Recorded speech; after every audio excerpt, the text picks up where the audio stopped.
Bentrovati a tutti, Regionali Live 2024. In questa puntata con Salvatore Corrias del Partito Democratico parleremo di Sardegna, parleremo di Ogliastra. Ben trovato Salvatore. Ben trovati, grazie dell'invito. Partiamo subito dall'Ogliastra. Lo slogan recita un paradiso da scoprire. Sono tanti gli elementi che vanno a dare forza a questa parte di Sardegna. La politica, per quanto riguarda l'Ogliastra, quali responsabilità ha in una situazione che non decolla? La politica ha il dovere sacrosanto di farlo scoprire quel paradiso, perché quello slogan che risale ai tempi dell'Exit, in sostanza, ovvero ad un trentennio fa, vale ancora nella misura in cui dice che è un paradiso, ma dovrebbe valere di meno nella misura in cui dice che quel paradiso è ancora da scoprire. La politica ha il dovere sacrosanto di fare in modo che quel paradiso lo si possa scoprire e soprattutto lo si possa vivere. L'Ogliastra è la provincia più piccola d'Italia, la più bella anche, per ragioni conclamate, note all'universo mondo, vista la cifra irripetibile e inconfondibile del paesaggio, della sua dimensione ambientale e naturalistica. Non tanto sul piano, a volte abusato, di una certa identità che la fa isola nell'isola, è un'espressione che a me non è mai piaciuta, ma sul piano invece della possibilità che quella dimensione di bellezza, la nostra grande bellezza, la si possa davvero scoprire, riscoprire, valorizzare, promuovere, organizzare, gestire. La politica ha questo ruolo, questo dovere, dicevo, che è quello appunto di sostenere quei processi di valorizzazione di questo paradiso e di fare in modo che sia sempre più un paradiso scoperto, un Eden vissuto, e sempre meno un qualcosa da scoprire e quasi inarrivabile. Invece no, l'Ogliastra è tale, si sta configurando, deve essere sempre di più una destinazione, tant'è che, viva Dio, di recente si sono mossi di nuovo i passi su una DMO, su una destinazione organizzata, quindi su una destinazione organizzata in senso manageriale, che ha chiamato in causa e sta chiamando in causa tutti i portatori di interesse, comuni, imprese, un settore, un comparto, quello del turismo, o meglio i vari comparti dentro il settore del turismo sono abbastanza vivi in Ogliastra e stanno coinvolgendo molti giovani.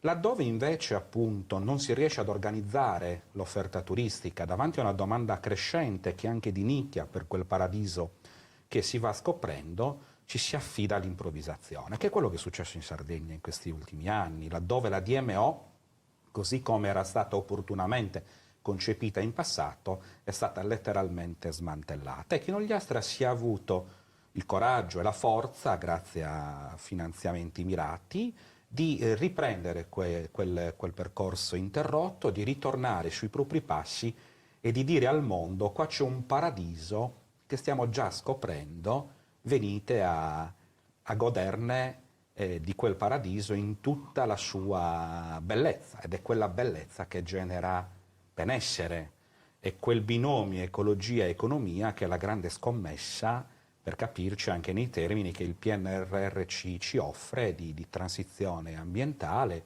di transizione ecologica e dico anche di transizione sociale e culturale. Con l'Ogliastra può essere protagonista, e lo dico senza abusare degli slogan. Quindi quel paradiso da scoprire oggi è sempre di più un paradiso noto, conosciuto, che però deve svelarsi sempre di più, considerate le difficoltà croniche, che sono quelle, credo, di tutta l'isola relativamente appunto ai trasporti, ad una ricettività senz'altro di qualità oggi, questo c'è in Ogliastra, che è ben diversa da quella smeraldina, per capirci, ma che può crescere anche in termini di numeri, perché l'offerta c'è, deve essere intensificata in modo tale che ci sia anche una domanda concomitante che possa essere in qualche modo appagata. Entreremo adesso nel vivo di questi argomenti, ma voglio partire dal basso. Qualche tempo fa ha fatto sentire la sua voce per quanto riguarda le connessioni, in questo caso telefoniche che non si riescono ad avere lungo la strada che poi collega l'Ogliastra al Cagliaritano. Quindi bisogna ritrovarsi in situazioni di emergenza e in difficoltà per capire qual è poi il problema. Quando si parla di connessioni, di fare rete, e ci sono delle situazioni che vedono le compagnie telefoniche che non offrono un servizio che copre tutto il territorio, come si possono spingere gli imprenditori poi a creare quelle situazioni che possono essere competitive e reali?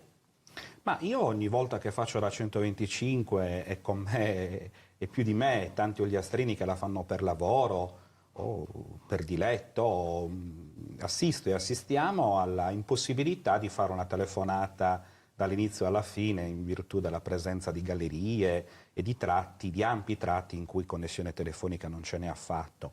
Ma oltre il dovere e il diletto, spesso serve avere una connessione per ragioni di, come dire, di contatti laddove tu ti muovi per esigenze, per emergenze di carattere sanitario, per esempio. Ho scritto alle maggiori compagnie telefoniche sollecitando anche la Giunta affinché se ne interessasse, non avendo avuto poi alcun riscontro in questo senso, se non da una compagnia telefonica la quale ha detto parliamone. Poi di fatto non c'è stato un seguito. Per cui è veramente inammissibile che nel 2024 ci siano ancora difficoltà di questo tipo. Io non dimentico che l'attuale ministro Salvini, che era ministro anche allora, 5 anni fa, facendo la Nuoro, la Nusei sulla 389, gridò allo scandalo quando e laddove disse com'è possibile che qua il telefono non prenda.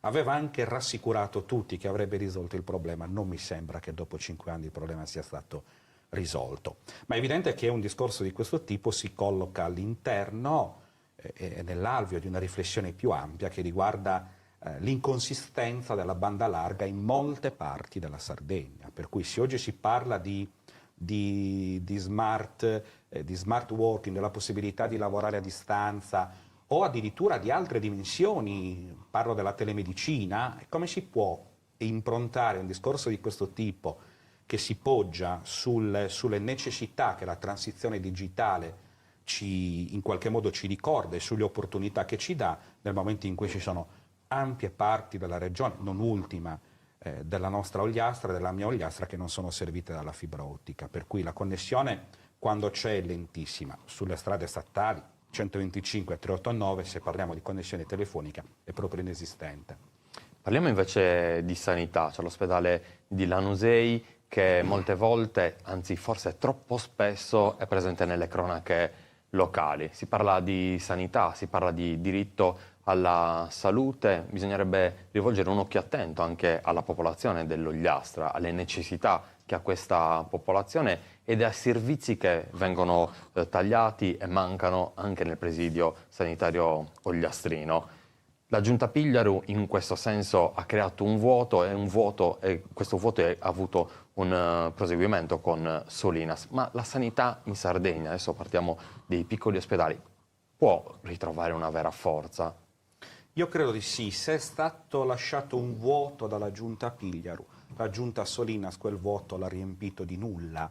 Oltre alla riforma che per larghe parti abbiamo condiviso e continuiamo a condividere, che si è attestata sulla necessità di dare autonomia alle ASL, per il resto la situazione è peggiorata, nel senso che nello specifico del presidio ospedaliero della Nostra Signora della Mercè da Lanusei, da un organico di 120 operatori sanitari e medici si è praticamente arrivati ad un organico che si attesta sui meno dei 70, quindi si è praticamente dimezzato. Io non credo che la colpa sia tutta da attribuire a chi ha governato prima la Sardegna o che si sia potuto rinvenire nel Covid l'alibi per tutti e nemmeno il turnover e la quota 100 che ha portato in pensione tanti medici che poi sono stati richiamati. E così come credo che quando si è detto da questa giunta che non c'è stata programmazione negli anni passati, ad oggi di programmazione non ce n'è comunque traccia, nel senso che se è meritorio, perché meritorio è il lavoro di abnegazione dei medici richiamati in servizio, non è meritorio il lavoro di questa giunta che, pur con una riforma a metà che ha ripristinato le ASL, di fatto non ha risolto i problemi e quel vuoto è stato riempito di nulla. a Lanusei non si può più nascere. Questa è una cosa grave sotto il profilo etico, sotto il profilo civile, non è ammissibile e non esiste che dopo 2 anni di promesse siamo ancora appunto a capo. Io sono andato da poco con la candidata Alessandra Todde ed era desolante lo scenario. Vedere immagini di colore che hanno sempre accolto i neonati e vederle così spente dal vuoto, da quel nulla, è mortificante. Cardiologia, chiusi i battenti, con tutto ciò che ne consegue, anestesia e ortopedia sono praticamente dimezzate come organico. Il pronto soccorso deve compensare tutto ciò che proviene dai territori, in particolare quelle guardie mediche che d'estate diventano guardie turistiche e delle quali non c'è una dotazione sufficiente. Io credo che di soluzioni se ne possano trovare, bisogna prima di tutto affrancarsi dalla demagogia, assumersi le proprie responsabilità e provare a rintracciarle queste soluzioni. Adesso ci sono medici cubani, io credo che questo non possa essere la panacea di tutti i mali, possa essere una soluzione transitoria in attesa che chi si sta specializzando altrove possa essere messo in condizioni di venire a lavorare alla Lanusei per ragioni di carattere motivazionale, economico, culturale. Abbiamo detto che c'è un paradiso che si sta scoprendo e riscoprendo, manco fosse l'inferno l'Ogliastra, definita zona ultraperiferica e disagiatissima. Io credo che queste siano definizioni abominevoli. Io invece credo che sia una terra bellissima, la più bella d'Italia, che in quanto tale possa essere vissuta da chi viene per una scelta professionale che può diventare scelta di vita. Basta organizzarsi un po' meglio e garantire quella mobilità anche a chi fa il medico, che gli possa consentire di stare a svolgere la propria professione del presidio ospedaliero di Lanusei, laddove e quando serve. Voi mi direte serve sempre, però bisogna programmare e organizzare la professionalità, quella di cui abbiamo sempre più bisogno. Parliamo del presidio ospedaliero, ma parliamo evidentemente della necessità a proposito di connessioni anche digitali e a proposito di quanto ho accennato prima sulla telemedicina, la necessità di rendere queste connessioni sempre più forti tra dimensione distrettuale della medicina territoriale e quella ospedaliera del presidio. C'è uno sforzo che va sempre ricondotto a chi ha responsabilità professionali e organizzative in seno al corpo dei medici e di chi deve garantire quel servizio, ma la responsabilità è soprattutto politica. Quella riforma è stata una riformicchia a metà e non si può definire tale perché non ha sortito alcuni effetti, perché da allora i reparti dell'ospedale di Lanusei sono praticamente chiusi.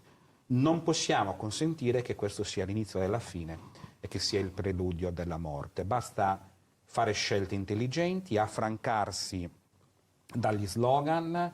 La dico tutta, io che faccio parte del Partito Democratico, anche dagli arroccamenti a destra e a sinistra, e smettere una volta per tutte di puntare il dito sugli altri, assumersi le proprie responsabilità, programmare dove non si è fatto a sufficienza, organizzare meglio laddove non si è organizzato affatto. Ci sarebbero tante cose da dire, però io credo che bisogna entrare in questa società che invecchia, l'Ogliastra è la terra della longevità, in una dimensione tale per cui oggi va fatta un'assistenza territoriale che è insufficiente. I dati ultimi sono clamorosi. Il dato di oggi è che le residenze sanitarie assistite in Sardegna non riescono a coprire l'offerta, è che la domanda, che è una domanda sanitaria imponente in una società che invecchia, così come l'assistenza domiciliare, nonostante un terzo settore attivo, una buona sinergia dei servizi sociosanitari, non riesce a soddisfare le richieste del territorio e nelle nostre comunità sono crescenti queste richieste. Numeri agghiaccianti quelli che prospetta, e c'è un'Ogliastra che da una parte invecchia, terra della longevità, però c'è anche l'Ogliastra che deve sperare, l'Ogliastra che ritrova i colori dei bambini, dei giovani che credono nel futuro di questo territorio. Da questo punto di vista, parlando di spopolamento, nessuno mette alla bacchetta magica, lei ha mai pensato quale possa essere davvero una soluzione che in qualche modo riesca ad arginare questo fenomeno. Si parla tanto di ciambella, ma è una Sardegna che poi perde numeri in tutti i suoi territori, anche nelle grandi città. Sì, la ciambella ormai si sta diluendo sulle acque del Mar Mediterraneo. E lei pensi che dal 2016 al 2022 la Sardegna ha perso 78.000 abitanti, la media di 11.000 all'anno. Nell'ultimo biennio, dal 2022 al principio di quest'anno, siamo su una media di 13.000. Quindi non solo c'è una decrescita evidente, un decremento, ma questo decremento è crescente, cioè significa che noi, ce lo dice l'Istat, sono dati inesorabili, fra 30 anni avremo un'Ogliastra e una Sardegna con un terzo di abitanti in meno. Che fare allora? La soluzione non è il bonus bebè, come ha fatto questa giunta, perché tu puoi far nascere tuo figlio, adesso con un emendamento abbiamo anche sollevato la soglia dai 3.000 ai 5.000 abitanti, puoi scegliere di far nascere il tuo figlio a Ulassai o a Ierzu e ci vivi fino ai 6 anni. E poi però, una volta che tu non benefici più di quel bonus, sei messo in condizioni di andare via, laddove poi mancano i servizi, manca la connessione digitale, per cui uno può scegliere di andare a lavorare, come fanno molti dal nord Europa, 6 mesi all'anno. Mancano le strade, non c'è stato un investimento importante sulla strada, sulle strade provinciali, perché ricordo a chi magari non ha valutato opportunamente il fatto storico che l'Ogliastra non è stata toccata storicamente dalle ferrovie. Mi fa pensare fra l'altro che invece sul versante del Nuorese e verso Macomer si stia interessando della questione il prefetto, come se non avessimo un assessore e una giunta che se ne possa interessare. Quindi connessione digitale, connessioni fisiche dove di investimenti sulle strade provinciali non se ne sono fatti, né a valere sui fondi complementari sul PNRR, né a valere sui fondi di sviluppo e coesione. I servizi, si sta parlando di scuole che chiudono. Io la settimana scorsa ero a Seui e ho urlato a gran voce che si deve fare una legge quadro sull'istruzione. Noi abbiamo approvato una legge tampone l'altro giorno che salva il salvabile per le autonomie amministrative, ma non per quelle scolastiche didattiche, che sono quelle che tengono su l'ossatura del futuro, perché poi i giovani vanno via e non tornano. Quindi credo che la risposta sia come dicevamo prima, nel garantire una sanità territoriale sulla quale vanno investite ulteriori risorse, capillare. Laddove il medico non c'è si deve garantire che ci sia, nel rispetto dell'etica, della professionalità del medico e dei contratti che viva Dio invalgono. Le scuole devono, come punti di erogazione di servizi, devono rimanere aperte. Le strade devono essere percorribili in tempi ragionevoli. Non dico che si debbano raddrizzare le curve, ma le curve devono essere messe in condizioni di farle con più sicurezza, perché la nostra 125, per esempio, dopo 30 anni oggi è minimamente percorribile, ancorché per larghi tratti sia già nata vecchia. Dicevamo prima anche della 389, che è una strada moderna, ma poi arrivi a Villagrande, c'è la provinciale 27, che ad oggi è ancora, nonostante i lavori in corso, ci vogliono almeno 20 minuti per arrivare a Tortolì.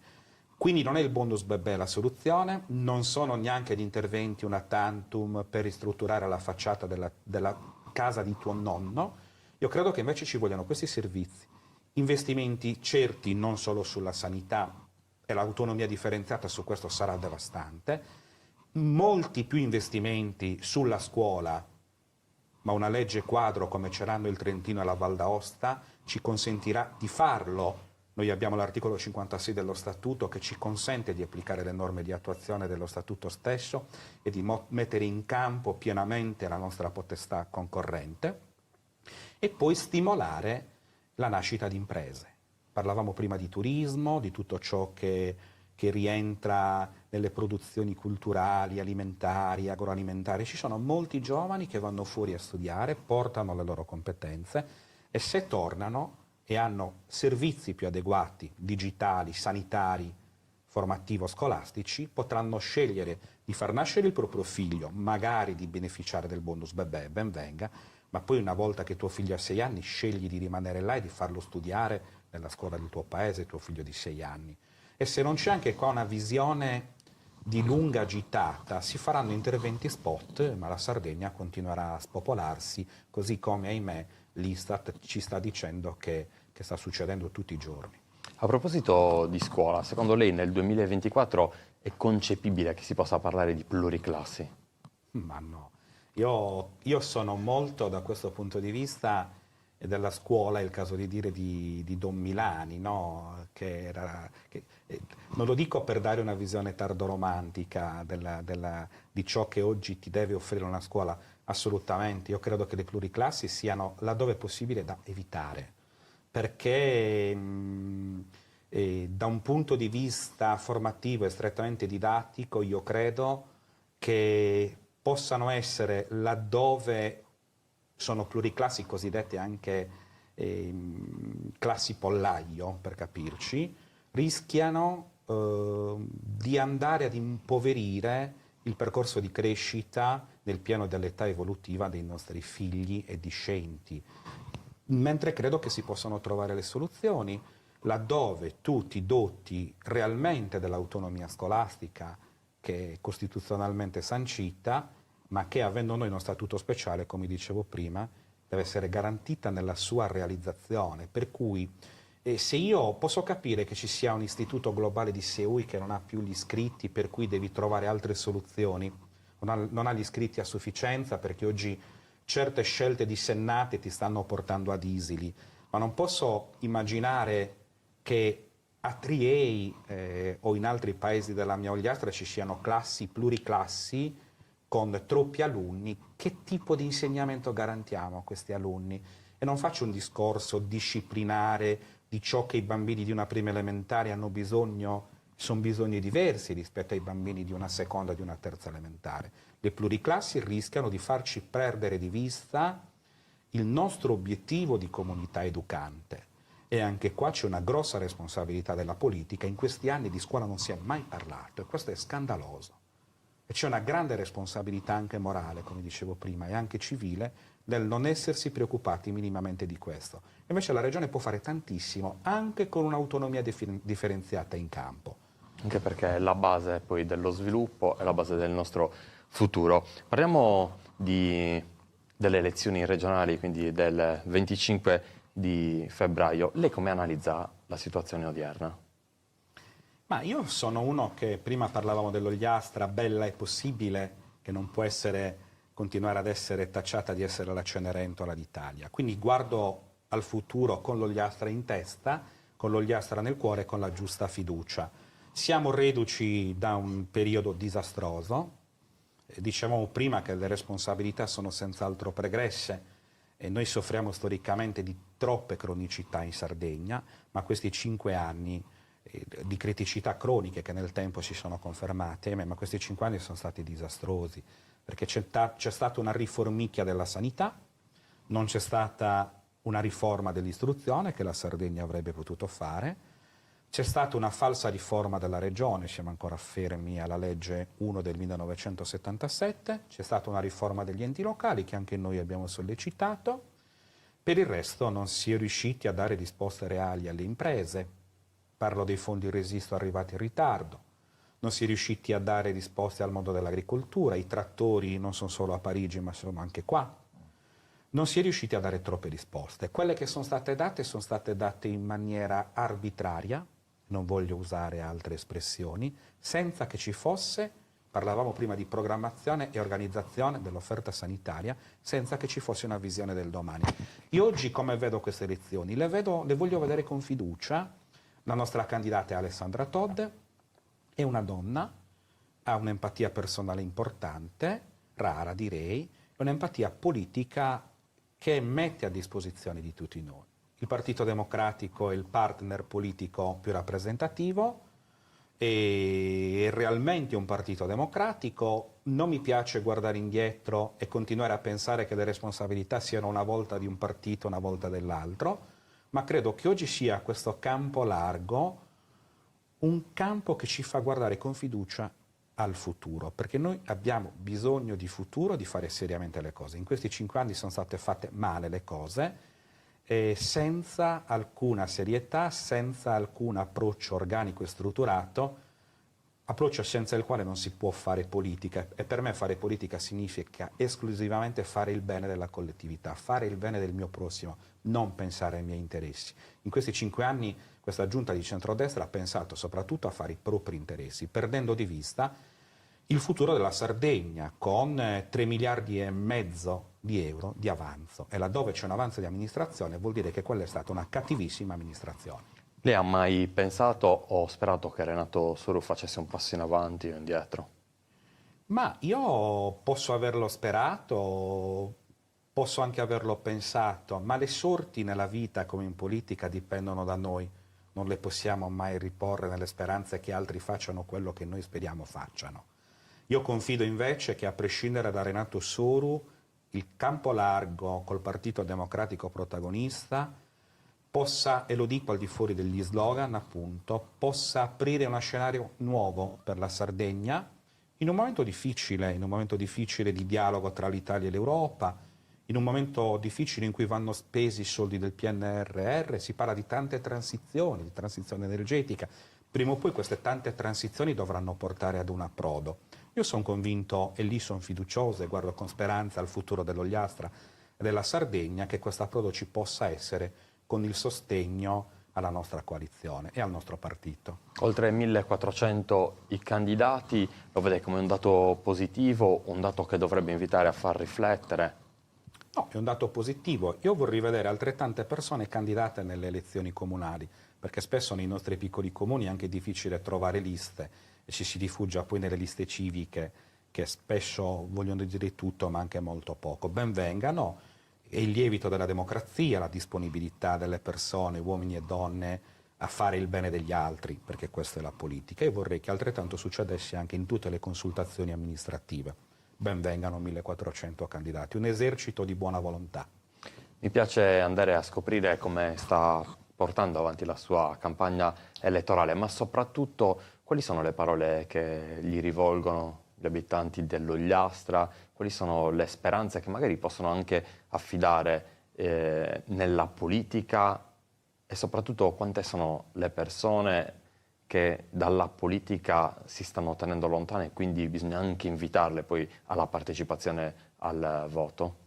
Il dato più preoccupante è proprio questo, le persone che si stanno allontanando. Io credo che, ahimè, ci sarà molto astensionismo, abbiamo visto anche alle ultime elezioni politiche cosa è successo, qua come altrove, parlo dell'Italia in generale, perché è una fase di disorientamento, di disillusione, e non dico di confusione, perché io credo che se uno va a votare le idee chiare per farlo, ma oggi c'è uno scetticismo che io non giustifico in alcun modo, quindi però c'è la scelta deliberata e consapevole di non andare a votare. Quello che intanto non mi piace l'espressione campagna elettorale, non ci si alza la mattina e ci si candida. Come la chiamerebbe? Io la chiamerei promozione di un'azione politica, sulla base di ciò che possiamo fare. Voltaire ci insegna che noi siamo ciò che facciamo, altrimenti sono chiacchiere. Se uno ha dimostrato e dimostra di fare cose buone, di poterle fare, allora credo che abbia titolo a dire datemi la fiducia. Altrimenti non vedo perché quell'elettore che si allontana dalle urne debba andare a dare un credito di fiducia a chi lo chiede. E la politica è un atto di restituzione a chi ti dà la fiducia, è un grande impegno che non può essere disatteso ed è un grande atto di libertà, candidarsi e votare, essere eletti o non essere eletti. Questo è lo spirito con il quale io dialogo con i sostenitori, che non chiamo nemmeno miei elettori, li chiamo compagni, amici, compagne, amiche, tutti hanno un nome e del nome di tutti ci dobbiamo ricordare, e nel bene, nel male, nella buona e nella cattiva sorte. Invece il Partito Democratico, in questo caso Salvatore Corrias, come vede l'unione con i 5 Stelle?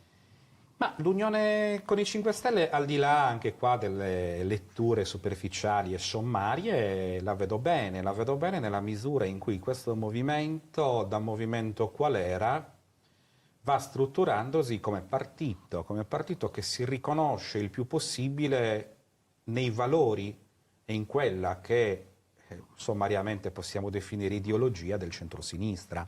Oggi che si dice non c'è più la destra, non c'è più la sinistra, Forse è vero, ma fino a un certo punto. Io vedo bene un'alleanza che per certi riguardi è anche inedita in Italia. Se vincesse sarebbe quanto mai inedita, ma metterebbe in discussione uno scenario nazionale che per certi riguardi già lo è. Io lo vedo bene, ma i partiti si incarnano nelle persone. Alessandra Todde potrebbe essere è dei 5 Stelle, ma potrebbe tranquillamente rappresentare il Partito Democratico e tutte quelle forze progressiste che si riconoscono appunto in quei valori e nella virtù di quell'ideologia, che è quella di partire dagli ultimi e di preoccuparsi della sanità che non funziona, delle scuole che chiudono, del lavoro che non c'è, dei giovani che vanno via e che non tornano, delle strade che vanno percorse in sicurezza e con più rapidità, e di tutto ciò che serve a far restare le persone in quest'isola benedetta che è la Sardegna. Per me il collante del campo largo, del campo progressista, democratico e 5 Stelle è tutto qua, è in questa dimensione di futuro e per questo io vedo bene un'alleanza di questo tipo. Non ho mai visto bene l'alleanza dei 5 Stelle in passato a Roma con i partiti di centrodestra e non ho mai capito le ragioni di quelle alleanze se non dettate dalla contingenza. Siamo alle battute finali del nostro incontro. Le chiedo di guardare in camera e rivolgere un appello ai sardi, della regione dell'Ogliastra.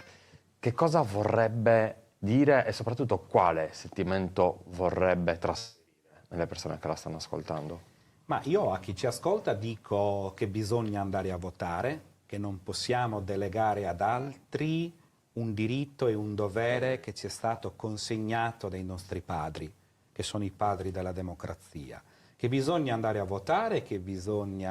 votare, e farlo con coscienza, con consapevolezza, con la testa e con il cuore, affidandosi alle persone che si ritengono non tanto meritevoli del voto, quanto sufficientemente rappresentative delle proprie attese e delle proprie speranze e di quella fiducia della quale abbiamo bisogno tutti. Chi fa politica lo fa semplicemente perché deve portare la voce dei cittadini che vogliono vivere un mondo migliore in tempi in cui il mondo proprio migliore spesso non lo è, per sé e per i propri figli. Quindi il mio è un appello agli ogliastrini e ai sardi di fare una scelta di campo largo per voltare pagina in questa Sardegna che in questi anni ha vissuto pagine e momenti di tristezza e di inadeguatezza rispetto invece alla necessità che si abbia una classe dirigente gramscianamente ispirata che sia davvero capace di rispondere alle attese di tutti. Io mi candido anche per questo, anzi, io mi candido soprattutto per questo.